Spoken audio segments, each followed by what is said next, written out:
લક્ષ્ય ન્યૂઝ, એક નજર, એક લક્ષ્ય.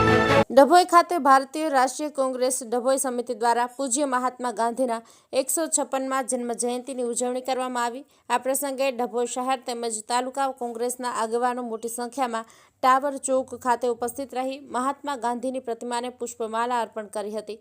આજે મોહનદાસ કરમચંદ ગાંધી એટલે કે દેશના આઝાદીના મહત્વનો ફાળો આપનાર એવા પૂજ્ય મહાત્મા ગાંધીના 156મી જન્મ જયંતિ હોય ત્યારે આજરોજ ડભોઈ શહેર તેમજ તાલુકા કોંગ્રેસ સમિતિ દ્વારા ડભોઈના ટાવર ચોક ખાતે મહાત્મા ગાંધીની પ્રતિમાને પુષ્પમાલા અર્પણ કરી ગાંધી જયંતિની ઉજવણી કરી હતી. આ પ્રસંગે તાલુકા પ્રમુખ સુધીરભાઈ બારોટ, શહેર પ્રમુખ સતીશભાઈ રાવલ, કોર્પોરેટર અજયભાઈ રાઠવા, ગોપાલભાઈ શાહ, કોંગ્રેસ સમિતિના કાર્યકરો મોટી સંખ્યામાં ઉપસ્થિત રહ્યા હતા અને પુષ્પમાલા અર્પણ કરી ગાંધીજી અમર રહોના સૂત્રોચ્ચાર સાથે જન્મ જયંતિની ઉજવણી કરી હતી. નિરંજન ચૌહાણ, ડભોઈ. ये भीड़ पड़ा ही जाने रे.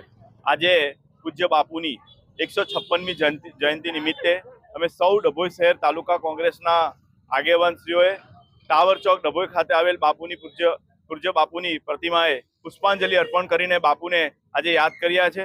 આજે ગાંધી બાપુએ જે લડત લડી અને અંગ્રેજોને જે આ દેશમાંથી ખદેડ્યા છે એના જ કારણે આજે આપણને આઝાદી મળી છે અને આજે પૂજ્ય બાપુને યાદ કરીને અમે સૌએ બાપુને વંદન કર્યા છે અને સૌ કોંગ્રેસ આગેવાનોએ બાપુને વંદન કરી અને અમે આગેવાનો અહીંયા ટાવર ચોક ખાતે પુષ્પાંજલિ અર્પણ કરી છે.